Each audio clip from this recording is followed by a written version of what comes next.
이스라엘의 예루살렘에 가면 성지 순례자들이 꼭 들르는 곳이 있습니다. 통곡의 벽이라는 곳입니다. 주 70년에 로마의 티투스 장군이 예루살렘을 포위하고 점령할 때에 예루살렘 성을 다 무너뜨려 버렸습니다. 오랫동안 포위하고 있다가 드디어 점령하니까 예루살렘 성을 다 무너뜨렸는데, 그때 서쪽에 남아있던 벽이 한 60m 정도 되는데요, 그 벽이 한쪽이 남아있습니다. 나중에 예루살렘으로 돌아온 이스라엘 백성들이, 유대인들이 그 성벽에 가서 바벨론의 포로 생활했던 것, 그 로마에 의해서 무너진 예루살렘 성전, 그걸 생각하면서 하나님께서 언제쯤에 우리나라에 다시 이런 영광을, 부흥의 역사를 주실까, 그 성벽을 붙들고 거기서 통곡하며 우는, 하나님 앞에 기도하는 그 자리가 통곡의 벽입니다. 대개 이제 유대인들은 통곡의 벽이라는 것보다 의미가 안 좋으니까 서쪽 벽이라고 그래요. 예루살렘 성의 서쪽에 남아있는 벽이다, 서쪽 벽이라고 하는데, 근데 거기 가보면 이제 거기는 이제 유대인들뿐만 아니라 아무나, 외국인들도 다 들어갈 수 있습니다. 저도 성지순례 가서 거기 들어가서 성벽을 붙들고 기도를 했어요. 근데 꼭 갈 때는 머리에 유대인들 모자 있잖아요. 그걸 꼭 써야 거기로 들어갈 수 있습니다. 들어가서 성벽에 손을 대고, 그리고 하나님 앞에 또 우리 교회를 위해서 같이 기도했던 적이 있는데요. 근데 거기 가보면 특별히 볼 수 있는 특이한 게 있습니다. 그게 뭐냐면 성벽의 벽돌 틈 사이에 종이들이 이렇게 끼어 있어요. 그게 뭔가 봤더니 기도문을 적어가지고 거기에 꽂아놓은 것들입니다. 근데 그런 전설이 있는 겁니다. 성벽에다가 기도문 적힌 종이를 꽂아 놓으면 하나님께서 응답해 주신다. 이제 그런 소문이 있어, 그런 전설이 있어가지고 기도문을 적어가지고 성벽 벽돌 사이에 다 꽂아 놓은 거예요. 그런데 이게 참 그러다 보니까 웃지 못할 일이 있는데요. 그게 뭐냐면 이스라엘의 최신부가 베젝이라는 곳이거든요. 베젝이라는 곳이 이스라엘의 최신부인데, 최신부에서 이걸 가지고 한 가지 꾀를 냈어요. 그게 뭐냐면 그 성벽 옆에다가 팩스를 하나 준비해 놓고 전 세계적으로 광고를 했습니다. 광고를 했는데, 누구든지 성벽에 이 기도문을 꽂아 놓고 싶은 사람은 이 전화번호 팩스로 보내십시오. 그러면 일정에게 수수료를 내면 그걸 여기에 꽂아 드리겠습니다. 이렇게 광고를 한 거예요. 근데 사람이 있을까요? 보내는 사람이 있을까요? 없을까요? 있어요. 그 팩스로 기도문을 보내오고 돈 수수료를 내는 사람들이 많은 거예요. 그걸 받아가지고 팩스에 있는 종이 조각, 그 기도문을 적어서 그걸 성벽에 꽂아 놓아주는 일을 이 최신부에서 지금도 하고 있습니다. 여러분 어떻게 생각하세요? 이게 진짜 믿음일까요? 그 기도문을 꽂아달라고 팩스를 보내는 사람, 그리고 그걸 거기 꽂아놓고 됐다고 생각하는 사람들의 믿음은 도대체 어떤 믿음일까요? 이렇게 생각해 볼 수 있습니다. 우리가 흔히 가지고 있는 모습 가운데, 우리 모습이 아니고요, 세상 사람들 가지고 있는 모습 가운데 부적이라는 거 있잖아요. 부적 써가지고 집에 붙여놓고, 제가 아는 어떤 사람 지갑에 가지고 다니더라고요. 지갑에 꼭 부적 넣어가 있다면, 이건 뭐냐 그랬더니 교통사고 나지 않는 부적이래요. 교통사고 나지 않는 부적. 그걸 이제 지갑에 넣어가지고 늘 소지하고 다니는 거예요. 참 대단하다. 근데 그 모습과 그 모습이 뭐가 다를까 말이에요. 이런 사람들의 관심은 자기 자신에게 있습니다. 점쟁이를 찾아가거나 무당을 찾아가서 자기의 소원을 얘기하고 복채를 주고 점을 치고 소원을 비는 사람들의 모습, 여러분 그 모습 보면요, 우리가 하나님 앞에 기도하는 것, 우리가 하나님 앞에 예배 드리는 것보다 더 진지하고요, 더 뜨거운 마음이 있는 것을 보게 됩니다. 그 사람들이, 그 무당들이 써주는 부적을 그들은 얼마나 소중하게 여기는지 아십니까? 우리가 하나님의 말씀을 소중하게 여기는 것보다 그 사람들이 그렇게 써오는 부적을 더 소중하게 여기고 부적의 능력을 훨씬 더 잘 믿는 것 같아요. 정말 대단한 사람들의 모습을 봅니다. 지난번에 어떤 분 그런 얘기를 들었어요. 용하다는 무당에게 푸닥거리 한 번 하는데 돈이 얼마쯤 될 것 같아요? 얼마나 들 것 같습니까? 용하다는 무당에게 푸닥거리 한 번 하는 거. 제가 듣고 깜짝 놀랐는데, 우리가 헌금하는 거 이거 별거 아니에요. 우리가 11조 한 1년에 뭐 얼마 하는 별거 아니에요. 제가 그분에게 들은 건요, 그 용하다는 무당의 푸닥거리 한 번 하는데 들어가는 게 7천만 원이래요. 7천만 원. 자기네 집 자기네 그 부동산 팔아가지고 7천만 원 내고 부탁거리를 했다는 거예요. 여러분, 그 사람들이 가지고 있는 믿음의 모습이 얼마나 놀라워요. 그죠? 얼마나 대단합니까? 이걸 뭐라고 말해요? 우리는 이걸 우상숭배라고 말하는 겁니다. 그 사람들이 가지고 있는 믿음과 우리가 가지고 있는 믿음의 차이가 뭘까요? 이건 이겁니다. 믿음의 주체가 누구냐요? 주체가 누구냐? 누가 누구를 변화시키는 거냐? 누가 누구를 우상숭배하는 사람들은 대개 어떤 사람들이냐면 내가 가지고 있는 것을 가지고 내가 믿는 신의 마음을 돌이켜서 내가 원하는 것을 얻어내고자 하는 것, 이게 우상숭배입니다. 내가 주체예요. 내가 신의 마음을 돌이키고 내가 신의 뜻을 돌이켜서 내가 원하는 것을 얻어내려고 하는 것, 이게 우상숭배 모습이란 말이에요. 그렇다면 우리 신앙은 어떤 걸까요? 우리의 신앙은 하나님 그분에게 초점을 맞추고 그분이 원하시는 것이 무엇인지, 그분이 말씀하시는 것이 무엇인지 그것을 바라보고 그것을 내 마음에 품고 내가 그렇게 살아내는 것, 이게 신앙입니다. 이게 참된 믿음의 모습이거든요. 그러니까 내가 신을 움직이는 것을 우상숭배라면 하나님 나를 변화시켜 주십시오 라고 고백하는 것이 우리의 신앙의 바른 모습이라는 겁니다. 그러니까 우리의 신앙과 우상숭배의 진정한 차이점은 변화의 주체, 누가 누구를 변화시키는 거냐, 누가 중심이 되는 거냐, 여기에 차이점이 있다는 겁니다.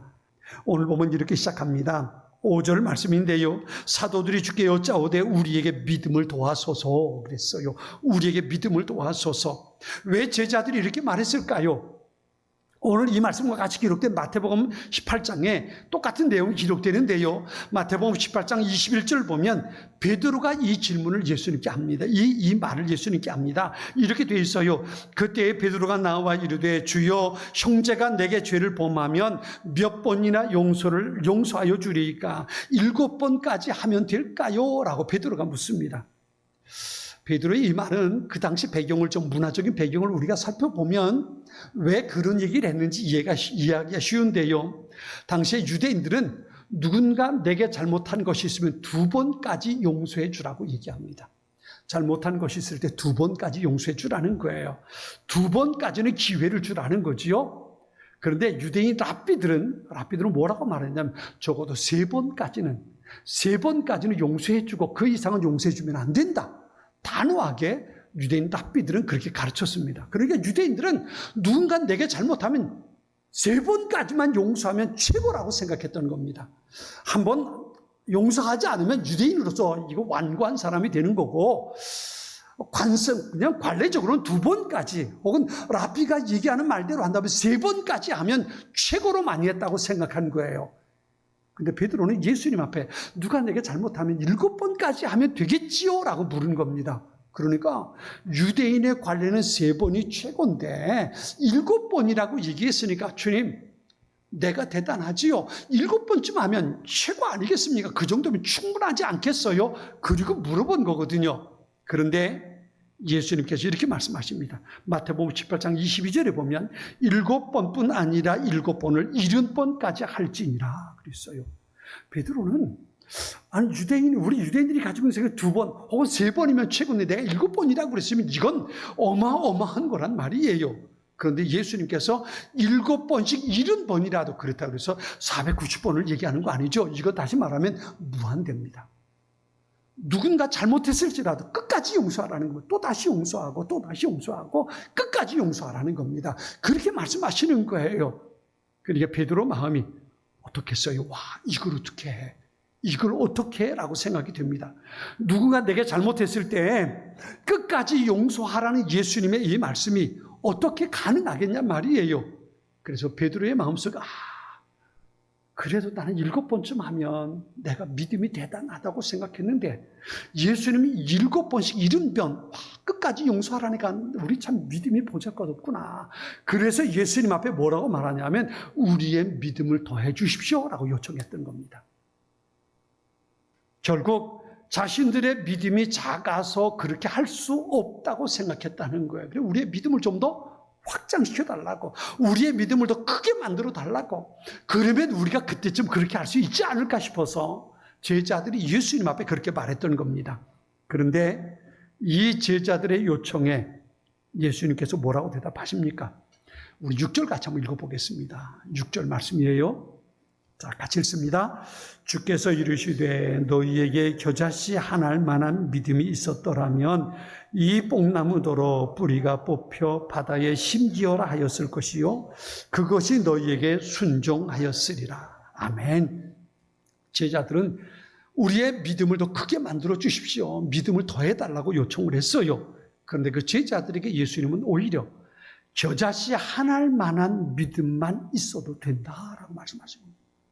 너희가 정말 작아도 보잘것 없어도 눈에 보이지 않을 만큼 미세할지라도 그런 믿음이 너희에게 있다면 하나님께서 얼마나 놀라우신 분인지 그걸 경험할 수 있다는 거예요.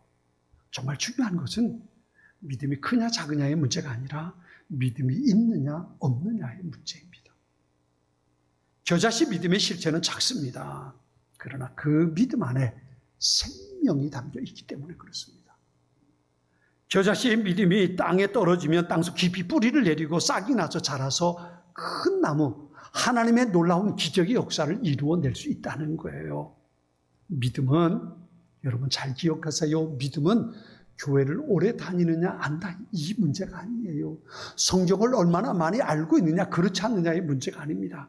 내가 목사냐 장로냐 권사냐 이 문제가 아니에요. 이 문제가 아닙니다. 믿음은 그 안에 생명을 가지고 있느냐 그렇지 않느냐의 문제입니다. 믿음은 능력이고 하나님의 역사의 통로입니다. 야고보 사도가 말한 것처럼 산 믿음 그리고 죽은 믿음 이것은 정말 엄청난 차이입니다. 죽은 믿음은 아무것도 어떤 증거도 나타나지 않지만 산 믿음을 가지고 있다면 생명을 가지고 있는 믿음을 가지고 있다면 그것이 겨자씨 하나일 만큼 눈에 보이지 않는 믿음일지라도 그것이 땅에 심겨져서 자라서 2m가 넘는 큰 나무를 이루는 것처럼 겨자씨 하나일 만한 작은 믿음 산 믿음을 가지고 있다면 그를 통해서 살아계신 하나님의 놀라운 역사, 기적의 역사를 경험하며 살 수 있다는 겁니다. 산 믿음은 역사하는 능력이 있어서 하나님께서 하시는 놀라운 일을 경험하고 누릴 수 있지만 죽은 믿음을 가지고 있다면 그저 자기가 할 수 있는 일을 하는 겁니다. 우리 여의도에 있는 가로수가 뭐예요? 가로수가 은행잎이죠. 은행나무죠. 지금 무슨 색입니까? 좀 초록색이에요. 초록색. 참 초록색으로 나뭇잎들이 은행나무잎들이 다 있어요. 좀 지나면 어떻게 될까요? 그게 노랗게 변하죠. 얼마나 예뻐요. 종종 그렇게 노랗게 온 다 나무 길거리가 노랗게 되면 사진 찍으러 오는 사람들 많아요. 사진 찍고 그렇게 하거든요. 참 예쁘죠. 근데 좀 더 시간이 지나면 어떻게 될까요? 그 나뭇잎들이 떨어집니다. 떨어져요. 그러면 사람들이 밟고 다니면서 부스러지고 그러면 지저분하니까 청소하시는 분들과 다 쓸어서 자루에 담아서 갖다 버리는 거예요. 나무에 있을 때는 예쁜데 떨어지면 쓰레기가 되는 겁니다. 죽은 것과 살아있는 것의 차이가 얼마나 커요. 우리에게 필요한 것, 예수님께서 말씀하시는 것은 살아있는 생명을 가지고 있는 믿음이 우리에게 있어야 한다는 겁니다. 생명이 있다는 건 살아있다는 겁니다. 이에 반해서 죽은 믿음은 생명이 없는 모양만, 무늬만 가지고 있는 겁니다. 교회는 아닙니다. 성경에 대한 지식은 많이 가지고 있습니다. 정말 아름다운 목소리로 기도하고 찬양할 수 있습니다. 그런데 그 속에 살아있는 생명 있는 믿음을 가지고 있지 못하다면 그가 하는 모든 것은 겉모습만, 그래서 그것은 뭐라고 말했어요? 경건의 모양만 가지고 있다는 거예요. 근데 그 안에 생명이 없다면 경건의 능력을 잃어버리고 마는 겁니다. 우리에게 필요한 믿음은 죽은 믿음이 아니라 산 믿음입니다. 살아있는 송사리는 물결을 거슬려서 헤엄쳐 올라갑니다. 그러나 아무리 물고기가 커도 생명을 잃어버리면 잔잔한 물가에서도 둥둥 떠서 물결에 떠내려가는 겁니다. 살아있는 것과 죽은 것의 차이가 얼마나 크냐 말이에요. 아무리 큰 나무를 알지라도 죽어 있다면 점점 말라서 결국 어린아이의 발길질에도 쓰러져 버리는 겁니다. 이게 죽은 믿음의 모습입니다.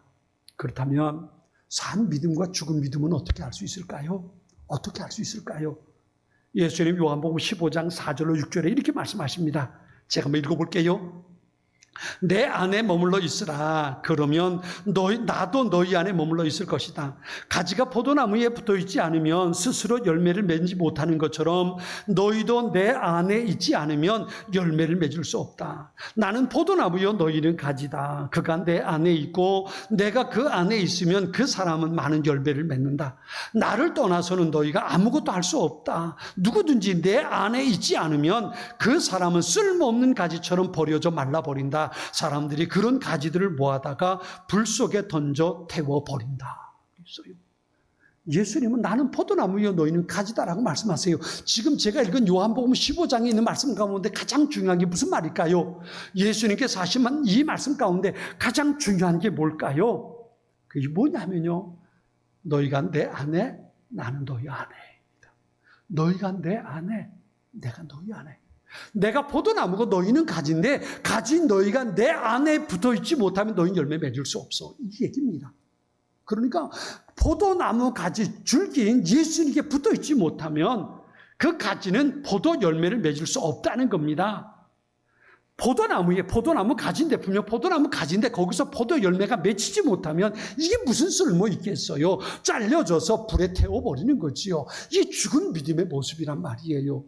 산 믿음, 살아계신 하나님의 역사를 경험하고 하나님의 은혜를 누리고 그리고 살아가려면 어떻게 해야 되는가? 비결은 한 가지예요. 예수님 안에 있어야 된다는 거예요. 아멘. 예수님 안에, 내가 예수님 안에 있어야 한다는 거예요. 내가 예수님 안에, 예수님이 내 안에, 이게 이루어져야만 우리 안에 예수님의 은혜가, 예수님의 생명이 내게 부어질 수 있고 내가 산 믿음을 가지고 하나님께서 내게 주신 은혜를 내가 누리며 살아갈 수 있다는 거예요. 내가 할 수 있는 것만 하고 산다면 그 사람 안에 예수님의 생명이 없는 거예요. 산 믿음이란 예수님이 내 안에, 내가 예수님 안에 함께 살아가는 거예요. 우리가 한번 따라서 해볼까요? 예수님이 내 안에, 예수님이 내 안에, 예수님이 내 안에, 더 크게요. 예수님이 내 안에, 내가 예수님 안에 그런 삶을 살아갈 수 있기를 축원합니다. 예수님이 내 안에, 내가 예수님 안에 있다는 것, 요한복음 15장 7절은 이렇게 말씀하십니다. 만일 너희가 내 안에 있고 내 말이 너희 안에 있으면 너희가 원하는 것이 무엇이든지 구해라. 그러면 그대로 이루어질 것이다. 보세요. 너희가 내 안에 있고 내 말이 너희 안에 있으면 너희가 내게 원하는 건 뭐예요? 기도하는 대로 그것이 그대로 이루어질 것이라. 기도의 응답이 이루어질 것이라는 거예요. 너희가 내 안에 있고 내가 너희 안에 있다면 너희 마음속에 원하는 것, 내게 구하는 것들 내가 시행해 주겠다는 거예요. 왜? 예수님이 내 삶 가운데 계시니까. 예수님, 그분이 내 삶을 붙들고 계시니까 나는 알 수 없지만 그분이 내 삶에 그것을 가능하게 만들어 주신다는 거예요.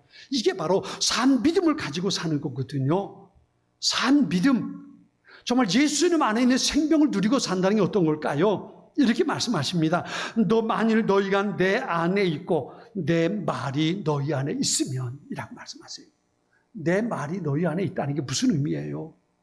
주님의 말씀이 내 안에 있으면, 주님의 말씀이 내 안에 있으면, 주님의 은혜가 내 안에 있으면 이거예요. 이거예요. 그런데 이렇게 말씀하시거든요. 내 안에 거해라. 내 안에 거해라 말씀하세요. 이것은 우리의 결단을 의미하는 겁니다. 예수님이 이미 우리를 찾아오셔서 우리를 하나님의 자녀 삼아주셨어요. 이제 우리에게 주님께서 요구하시는 겁니다. 너희가 내 안에, 내가 너희 안에 있어야 한다. 내 말이 너희 안에 있어야 한다. 그래야 너희 안에 산 믿음, 생명의 믿음을 가지고 내가 너희를 움직여 갈 것이다. 주님 말씀해 주시는 거예요. 다시 말하면 내 삶 속에 하나님의 말씀이 살아 움직이게 해야 된다는 거예요. 하나님의 말씀이 내 삶의 기준이 되어야 한다는 거예요. 내가 예수님을 믿는다고 하면서도, 내가 하나님을 믿는다고 하면서도 하나님의 말씀이 아니라 내 생각대로 지금 살아가고 있다면 그는 예수님과 관계없는 사람이 될 거예요. 하나님께서 원하시는 것과 상관없이 내가 원하고 내가 좋아하는 삶을 살아가고 있다면, 내가 비록 하나님의 자녀가 됐을지라도 하나님께서 하나님의 사랑하는 자녀를 위해서 놀라운 하늘의 만나와 미추라기를 준비했을지라도 그것을 누리지 못하고 맛보지 못하고 산다는 거예요. 그냥 내가 살아갈 수 있는 삶을 사는 거예요. 얼마나 불쌍해요. 얼마나 불행합니까? 하나님께서 사랑하는 자녀를 위해서 놀라운 은혜의 삶을 준비하셨는데 그것을 누리지 못하고 산단 말이에요. 하늘의 만나와 메추라기를 준비해 놓으셨는데 그것을 누리지 못하고 내가 아둥바둥하면서 내가 염려하고 걱정하면서 내가 만들어가는 내 인생을 살아가고 있단 말이에요. 내가 걱정하고 내가 염려하고 내가 애쓰고 내가 힘쓰고 내가 염려하고 무엇을 먹을까 무엇을 마실까 그러고 살아간단 말이에요. 그런데 예수님의 말씀이 내 안에 거하면 어떻게 될까요? 어떻게 될까요? 예수님 말씀하십니다. 무엇을 먹을까 무엇을 말까 그건 하늘아버지가 다 알고 있어. 그거 말고 내가 내 하나님의 뜻이 무엇인지 하나님의 의가 무엇인지 그걸 찾아. 그러면 그런 것도 하늘아버지가 다 주실 거야. 다 주실 거야. 그러니까 하나님의 말씀을 내 마음에 담고 하나님께서 기뻐하시는 것이 무엇인지 그것을 찾고 내게 들려주시는 하나님의 말씀이 있을 때에 그 말씀에 아멘하고 주여 제가 그렇게 살기를 원합니다. 나를 사용해 주십시오. 주님 앞에 결단하고 그 말씀에 내 삶을 맡겼을 때 우리의 삶 가운데 살아계신 하나님의 역사가 나타나는 거예요. 여기 거하라 머물라라는 말이요. 헬라어 성경에 보면 메노라는 단어를 썼거든요. 이 메노라는 단어의 뜻이 어떤 거냐면 머물다, 지켜내다, 붙잡는다는 의미를 가지고 있습니다. 내가 주님의 말씀을 붙잡고 내가 주님의 말씀 안에 머물러 살아가고 내 안에 하나님의 말씀이 메아리 치고 하나님의 말씀이 내 안에 심겨지고 그 말씀이 내 안에 살아 역사하실 때에 그래서 시편 1편은 그러잖아요. 복 있는 사람은 여호와의 율법을 즐거워하며 그 율법을 주의하러 뭐하는 사람이라? 묵상하는 사람이라. 하나님의 말씀이 내 안에 묵상이 되고 하나님의 말씀을 내가 읊조리고 살고 하나님의 말씀을 내 안에 늘 담고 내가 어떻게 그 말씀대로 살아갈 수 있을까? 하나님께서 기뻐하는 삶을 내가 어떻게 살아낼 수 있을까? 이 고민 가지고 주님 앞에 살아가는 사람, 하나님께서 그를 통해 하나님의 기적을 경험하게 만들어주고 그에게 하늘의 만나와 메추라기가 임할 것이고 그가 염려하는 것들이 변해서 하나님 앞에 감사하고 찬양할 일들로 바꿔주시겠다는 거예요. 그럴 때 우리가 할 수 있는 고백은 한 가지입니다. 이건 하나님께서 하셨습니다. 이런 일들이 여러분에게 많아지기를 축원합니다. 이건 하나님께서 하셨습니다. 이게 바로 산 믿음을 가지고 살아가는 사람의 모습이란 말이에요. 나는 하나님의 은혜가 필요합니다. 우린 이미 그 은혜로 하나님의 자녀로 부름받은 사람들입니다. 그렇다면 죽은 믿음 말고 산 믿음 가지고 하나님 나의 아버지 되시고 예수님 나의 주님 되심을 믿음으로 고백하면서 주님 내가 여기 있습니다. 나를 사용해 주십시오. 하나님 앞에 고백하고 하나님께서 하나님의 자녀를 위해 준비하신 그 영원한 영광, 하늘의 복, 내가 너에게 평안을 준다. 예수님 말씀하셨던 그 평강 우리가 누리며 살아가야 되지 않겠습니까? 이것이 바로 산 믿음, 생명이 있는 믿음을 가지고 살아갈 때 가능한 겁니다. 주님의 말씀 안에 거하고 주님 안에 거할 수 있는 하나님의 사람들 될 수 있기 바랍니다. 하나님의 말씀을 붙들고 그 말씀이 내 삶의 기준이 되는, 세상이 뭐라 하든지 내가 보기에 어떠하다 하든지 말이죠, 흔들리지 않고 주님 말씀하시면 내가 가고 주님 말씀하시면 내가 멈추고 주님 내가 어찌해야 될까요? 주님 내가 어떻게 하기를 원하십니까? 하나님 앞에 내 삶을 내려놓고 하나님 앞에 쓰임받기를 소망하는, 주님 말씀하시는 대로 사랑하고 주님 말씀을 붙들고 그 말씀에 붙잡혀 살아가는 하나님의 사람들이 될 수 있어야 합니다. 나는 하나님의 은혜가 없이는 살 수 없습니다. 하나님의 은혜가 없이는 살 수 없습니다. 믿음으로 고백하면서 하나님의 은혜를 더욱 사모하며 살아가는 그런 삶을 우리가 살아낼 수 있어야 합니다. 내가 생각하고 내가 가지고 있는 지식과 경험 가지고 판단하고 사는 것이 아니라 내 생각 주님 앞에 내려놓고 하나님의 말씀에 반응하고 하나님의 은혜에 붙잡혀 살아가는 하나님의 사람들이 되어야 합니다. 겨자씨 하나일 만한 믿음이라도 있다면 그런 삶이 우리에게 일어날 겁니다. 그런데 죽은 믿음, 하나님의 역사가 사라지고 내가 살아내는 삶을 살아간다면 그 속엔 어떤 하나님의 은혜 사건도 일어나지 않는 겁니다. 죽은 믿음이 아니라 산 믿음, 예수님이 내 안에, 내가 예수님 안에 이 복된 삶을 살아낼 수 있는 우리 여의도 제1의 가족들 될 수 있기를 간절히 소망합니다.